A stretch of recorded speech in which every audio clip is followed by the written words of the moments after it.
Uh, yeah. Uh. Halo guys, welcome back to Mr. Daily Activity.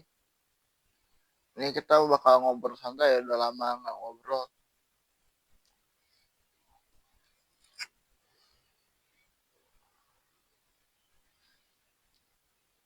Gue bakal ngebahas sesuatu yang dekat dan gue sinyalir dekat sama kawasan gue ya. Ada berita di portal online Kota Bogor menyatakan bahwa keluhan masyarakat setelah mengisi bensin di pom bensin sekitaran Jalan Abdurrahman bin Nuh dan Jalan Baru itu mengalami berebut dan apa istilahnya, disinyalir dioplos gitu kayak dulu lagi. Tapi sebelum sidak ada pemberitahuan dan bawa media, jadi bahan yang dikeluarkan tuh bagus gitu. Sekarang jadi hampir kehilangan barang bukti lah.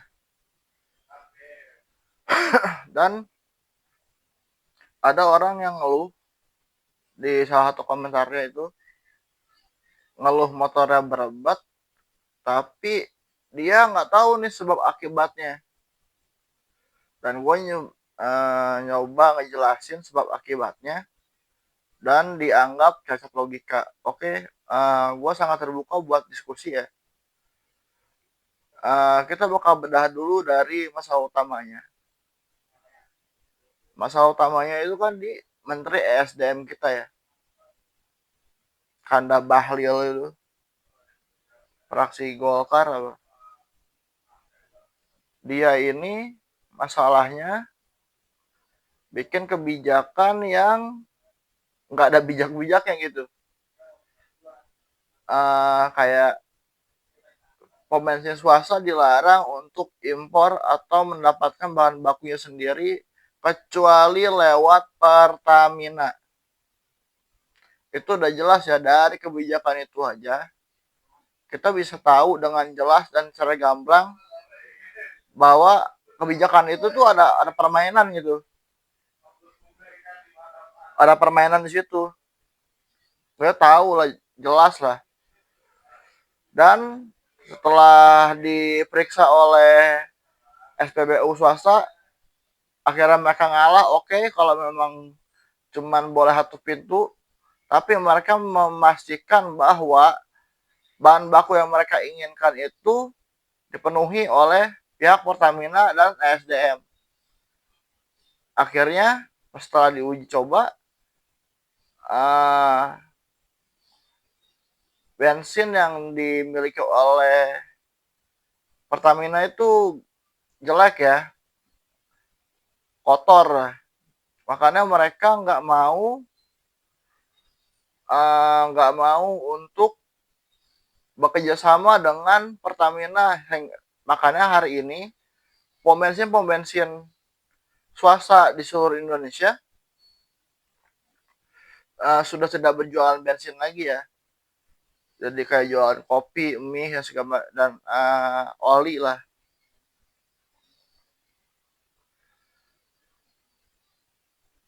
Dan gak lama kemudian Bahlil menganjurkan atau memberitakan tentang pencampuran bahan bakar dengan etanol.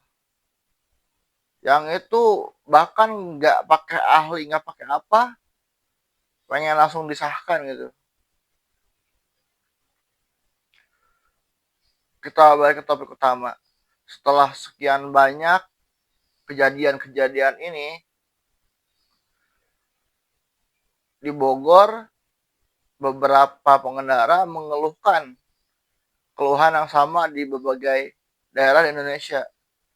Motornya berebat, kudu dikuras tangki dan sebagainya. Ini ada orang yang bilang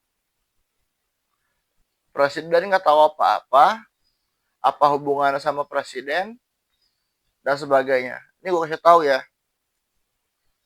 Ini gue kasih tahu. Presiden itu kan kepala negara ya. Kepala negara sekaligus kepala pemerintahan.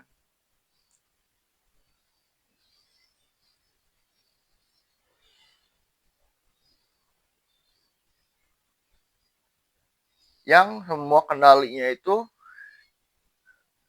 untuk eksekutif di bawah kendali dia. Polisi, TNI, menteri-menteri itu semuanya ada di bawah kendali dia, hak prerogatif presiden. Makanya presiden bisa ngambil menteri, wakil menteri, staf sus, staf kepresidenan, penasehat itu banyak banget.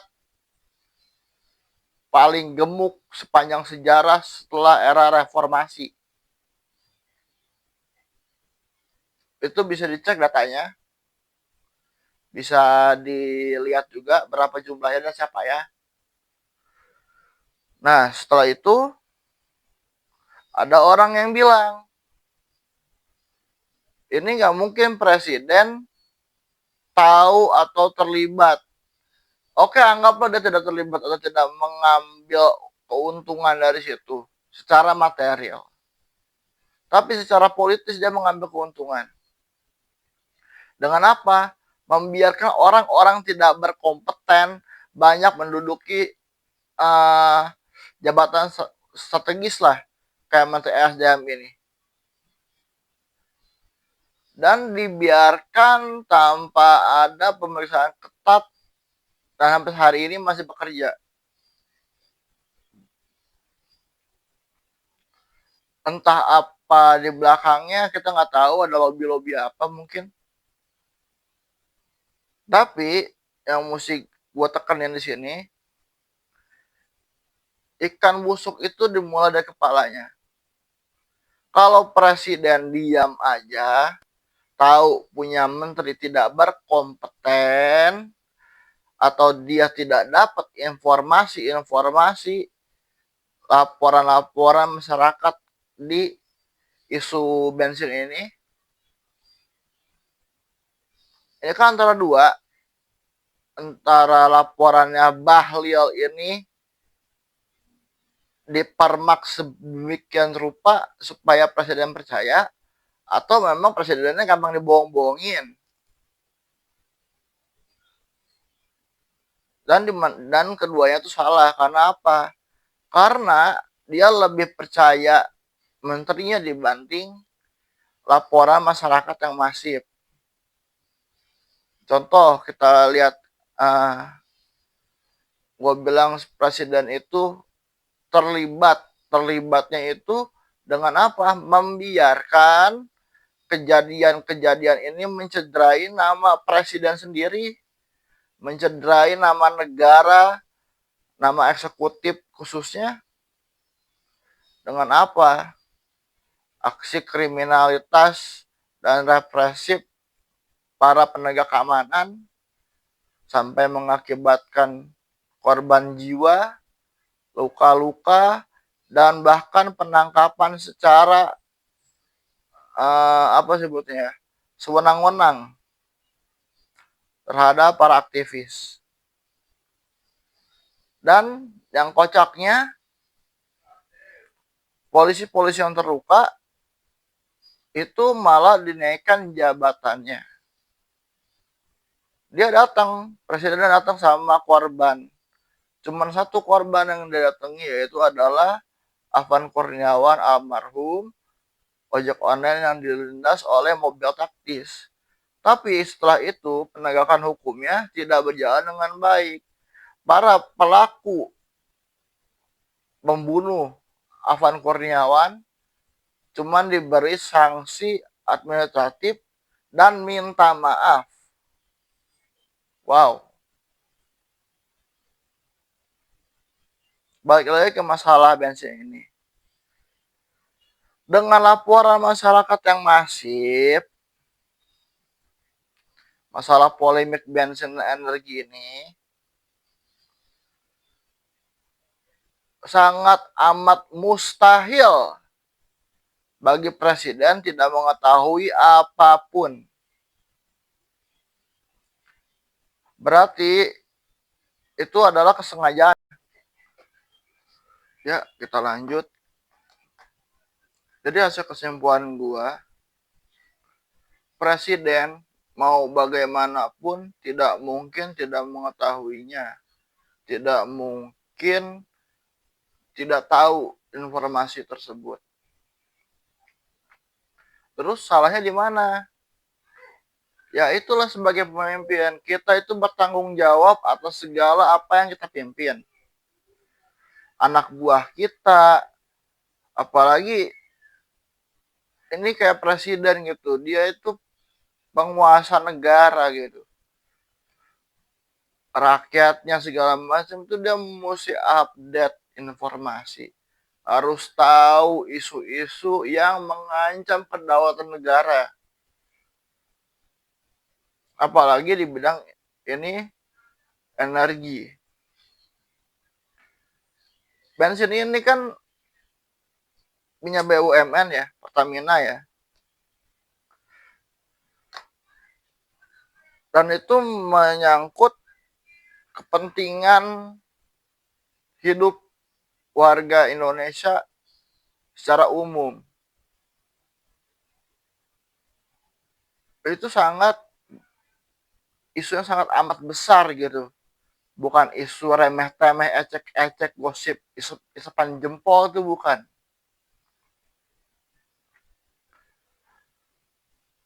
Ini kenapa gue bilang kalau di atasnya sudah bermain, pasti presiden tahu. Pasti menteri, terutama menteri SDM tahu. Dengan masifnya sekarang media sosial. Terus kalau dibilang presiden apa hubungannya? Apa hubungannya? Pemimpin gak bisa ngatur anak buah itu gimana? Pertamina bertanggung jawab pada Menteri SDM untuk kinerjanya.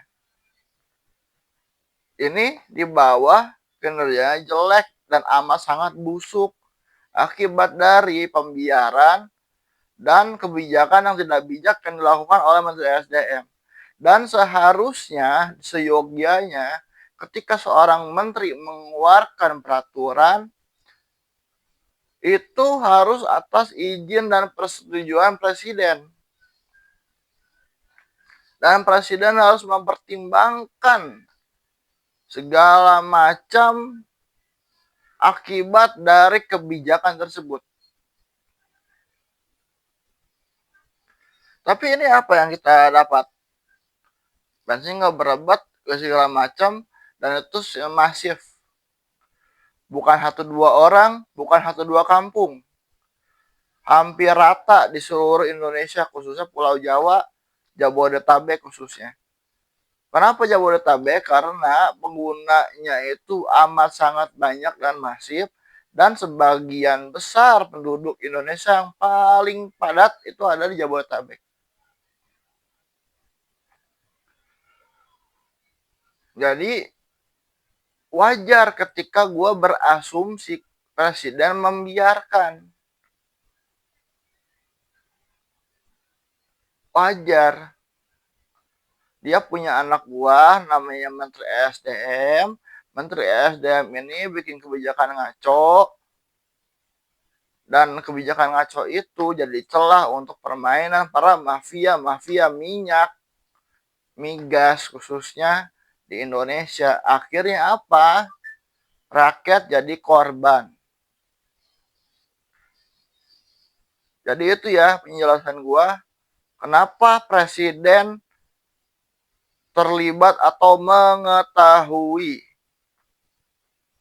Karena dia adalah pucuk pimpinan dari semua kementerian. Karena menteri adalah pembantu presiden.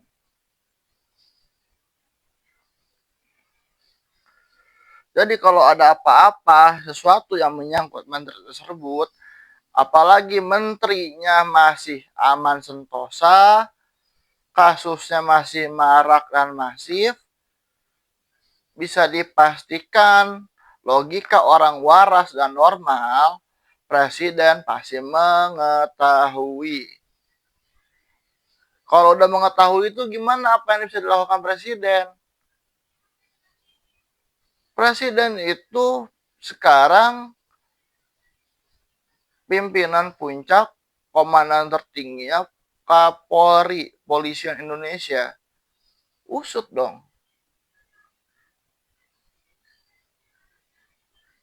Peneliti-peneliti kayak apa kayak lewat staf-stafnya presiden, apapun yang bisa dilakukan, presiden itu punya kemampuan, punya kekuatan sebesar itu. Kalau memang masih macem-macem dari Pertamina, Purbaya bisa atas perintah presiden untuk menghentikan subsidi kepada Pertamina, bisa mengembalikan yang namanya SPBU swasta supaya bisa beroperasi lagi. Atau kalau memang Pertamina nggak bisa kerja, dia bisa memerintahkan Kementerian ESDM mengganti Pertamina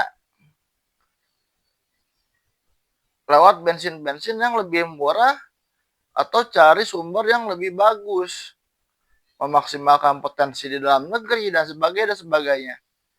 Jadi kalau ada apa-apa, wajar dan amat sangat lumrah presiden dipersalahkan, dibawa-bawa karena dia nggak bisa becus ngurusin anak buah.